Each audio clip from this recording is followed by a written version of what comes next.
Hey everybody, welcome back to RPG Imaginings. Here's a bonus video for today. I had polled people online as to whether they would be okay with that. And, honestly, regardless of the outcome of the poll, I'm going to do what I want to do, folks. But, if everybody had voted against this, then I wouldn't have bothered. But the majority of people picked some version of yes. And if you're watching this video and you don't want to, there's nobody forcing you to watch this video. Just click off it. Okay, it's fine. You don't have to do things for me. You do you, okay? But I decided to do this because this is a recently released product that I am interested in. And this is a Target exclusive, which is why there is a Target bag. And this is Battletech Essentials, reminding me very, very much of the Dungeons & Dragons Essentials that was released of what was supposed to be a Target exclusive, I think, for that one as well. But I'm really interested in this. I haven't played Battletech in a really long time. My buddy DJ and I really got into Battletech about 10 years ago when I was running a game club at my high school, and we tried to play over Vassal. Very difficult to get it to work. I know people claim that Vassal is easy to use. I completely disagree with that sentiment. And I've collected quite a few Battletech books. I'm looking over at my shelf right now here in the recreation space, and I see the tech manual and tactical operations, and I have several copies of the core rulebook that came out. But Catalyst has been releasing a wide variety of different products recently to try to get people into the game. And some of them appeal to me, some of them don't, but there are aspects of this set that were interesting to me when I saw that it was available. And I think I first saw Questwise's video on this one. I recognize that this is a role-playing channel, but, we all have various, nerdy hobbies and everything. And I saw it and I was like, that's kind of cool. As a product intended to introduce people to Battletech, I find this interesting. Also, I don't have any of these much more detailed 3D printed miniatures that are common in the current Topps Catalyst version of the game. Most of my minis were all injection molded minis, and they are not as detailed as these minis, so I'm at least interested to check out the quality of the minis that comes with this. And I also like that there's standees, and that the battle map that is provided is a map rather than cardboard, which used to be the case with some of the more recent last decade's versions of Battletech starters and whatnot. And so I'm going to go ahead and open this up and check out the components. And it's not like I'm intending to get back into Battletech or anything like that, because honestly, I don't really have the time. But sometimes, I will admit that this is an impulse purchase, and I'm just interested to see what the combination of Topps and Catalyst is doing to promote the game. And it's not a very large buy-in, which Battletech used to have a much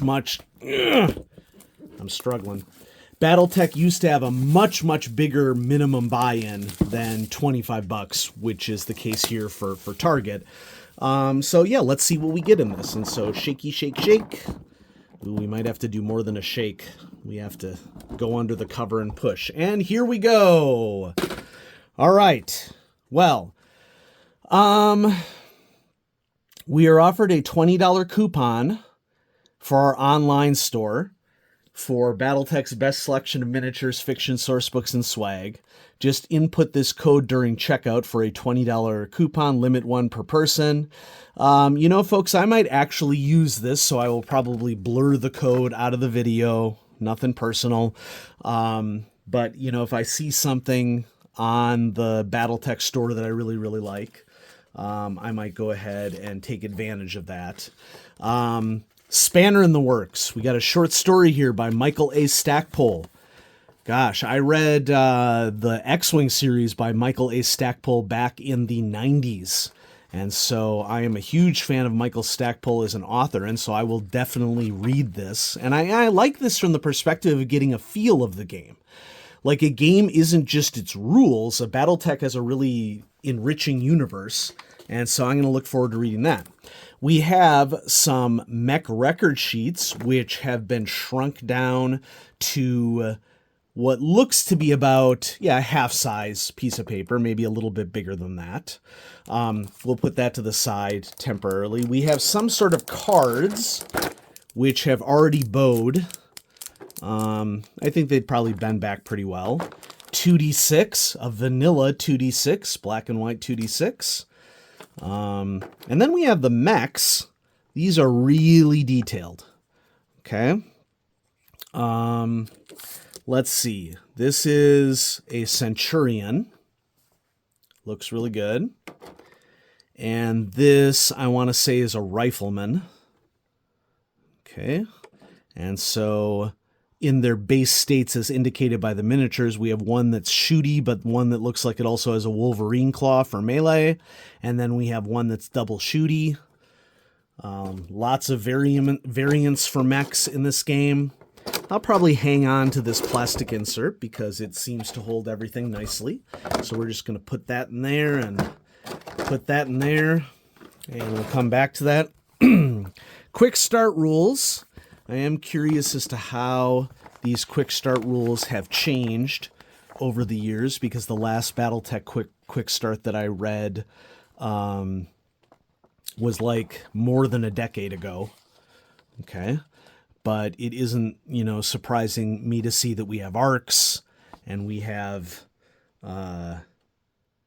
damage, and doesn't look like we have heat being tracked of on this quick start version of the game at all. Maybe I'm wrong about that, because that is definitely a key feature of classic Battletech. So beyond the quick start rules, takes into account piloting skills, critical hits, heat, additional terrain, firing arcs, etc. And so we have this other box here called A Game of Armored Combat. And I bet you that that's the current core version of the rules. Okay. And always lovely to see a summary of the rules on the back. Okay. Continuing on. An instant guide to the inner sphere. How instant? Instant. Okay. I actually used to have a map of the inner sphere up here in the recreation space. I took it down in favor of some other artwork that I put up during the pandemic. But this map definitely looks familiar. It gives you sort of a setting introduction. I mean, I would argue that Battletech as a tactical miniatures game is about as close to a role-playing game as you can get without it being a role-playing game. I mean, there's obviously a Battletech role-playing game as well called A Time at War, I believe. Okay, I do not have the role-playing game. It was just one too many for me. Solaris 7 Arena Map Rules. Solaris 7 rings a bell. I think that this is a classic... scenario. Okay, and it gives you options for special rules for a particular setup. This was something that I was really interested in when I first saw the product. Not only do we have additional spots for light, forest, heavy forest, but also hard packed gravel. And then there are markers for how much we're raised or lowered, maybe within a building here, we'll see. And then we have some standees for additional mechs. And so speaking of standees for additional mechs, let's just go ahead and bust open these record sheets right now to see what we get in here.